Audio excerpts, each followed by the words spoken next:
की forensic team और जांच टीम ने शेफाली के घर पहुंचकर उनके पति के बयान भी दर्ज किए हैं और साथ ही जो वहां पर काम करने वाले लोग हैं उनसे भी पूछताछ की गई है। शेफाली जरीवाला के पति से यानी पराग त्यागी से पूछताछ की गई है। अब बयान दर्ज किया गया है।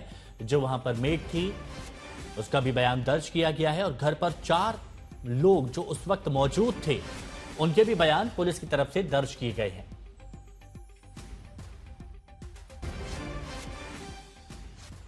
शेफाली जरीवाला का निधन हो गया और जांच पड़ताल इस वक्त की जा रही है। पोस्टमार्टम रिपोर्ट का इंतजार है, लेकिन ऐसे में फिल्म अदाकार रजा मुराद की तरफ से क्या कहा गया वो सुनाते हैं आपको।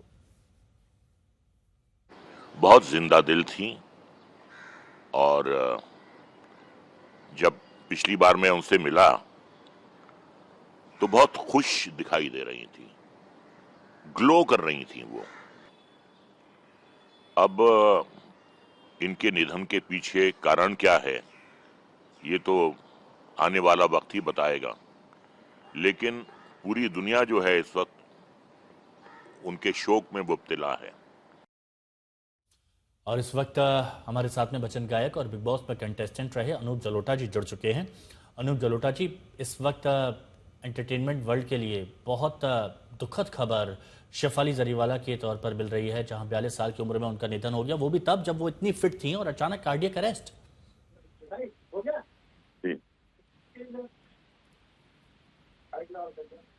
आवाज आ रही है आपको? बिल्कुल अनूप जलोटा जी, शेफाली जरीवाला का कार्डियक अरेस्ट से दिल ने दगा दे दिया ये बात आ रही थी, लेकिन इतनी फिटनेस के बावजूद इस तरह से दिल का अचानक रुक जाना। ये आजकल फिटनेस के जो तरीके लोग कर रहे हैं ना वो ठीक नहीं है।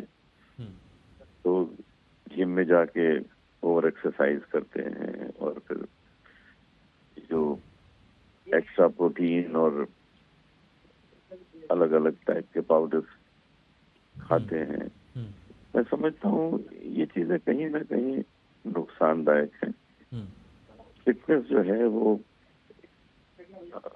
माइंड, बॉडी और सोल तीनों के साथ में अगर की जाए तो इस तरह के शौक से, इस तरह के जो झटके लाइफ में आ जाते हैं उससे बचा जा सकता है। जिसे हम योगाभ्यास कहते हैं, योगासन कहते हैं, यदि वो सब किया जाए तो उसको हम सही फिटनेस मानते हैं। उसमें आपके डोले शोले नहीं बनेंगे जो एक्स्ट्रा प्रोटीन से बनते हैं, लेकिन इंसान सही में जिसको स्वस्थ कहते हैं वो होता है। हमारे प्रधानमंत्री को हम स्वस्थ कहेंगे क्योंकि वो 18 घंटे काम करते हैं और योगासन करते हैं।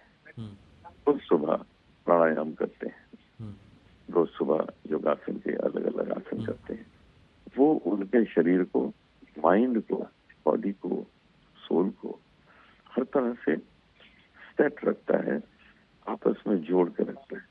तो मैं उस चीज पर विश्वास करता हूँ। मैं आज 72 हूँ और मुझे किसी तरह का कोई हार्ट का या कोई प्रॉब्लम नहीं है क्योंकि मैं 18 साल की उम्र से योगासन कर रहा हूँ, प्राणायाम उस उम्र से कर रहा हूँ।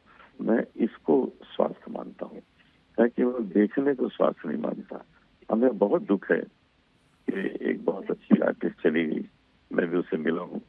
बहुत ही अच्छी, ब्राइट, हंसती खेलती, अच्छा काम करने वाली, लोगों को उसको बहुत प्यार मिला लोगों का, सक्सेसफुल आर्टिस्ट। लेकिन जो आज के नौजवान लोग हैं उनको इतना ही बताना चाहता हूँ कि स्वस्थ होना केवल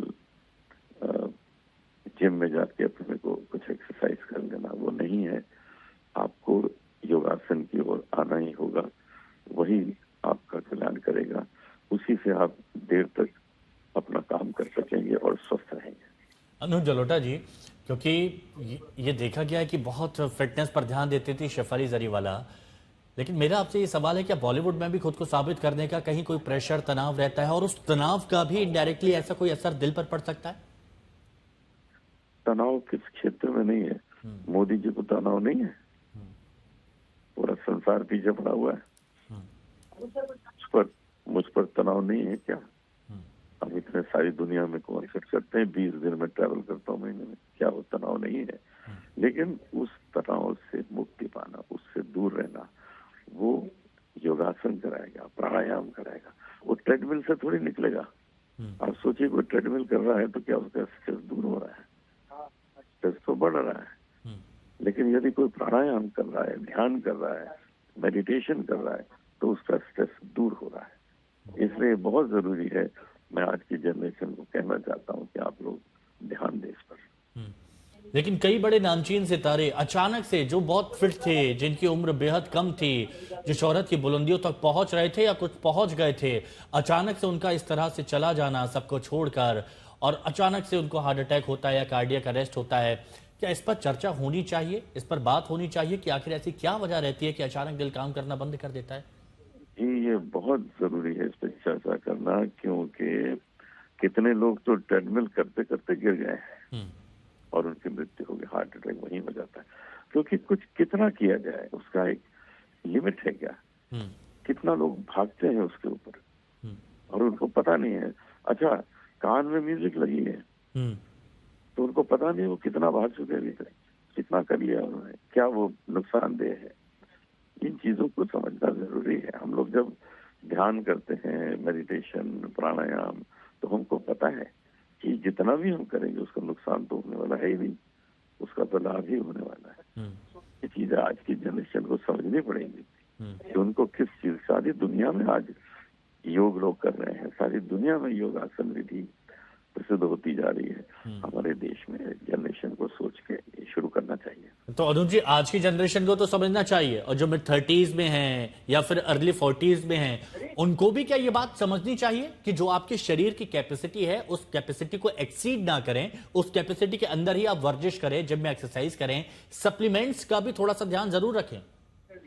बिल्कुल सही है। मैं 72 में जब एक्सरसाइज सुबह करता हूँ तो मैं इसका ध्यान रखता हूँ कि मैं 25 और 30 साल का बालक नहीं हूँ, बस 72 साल का हूँ।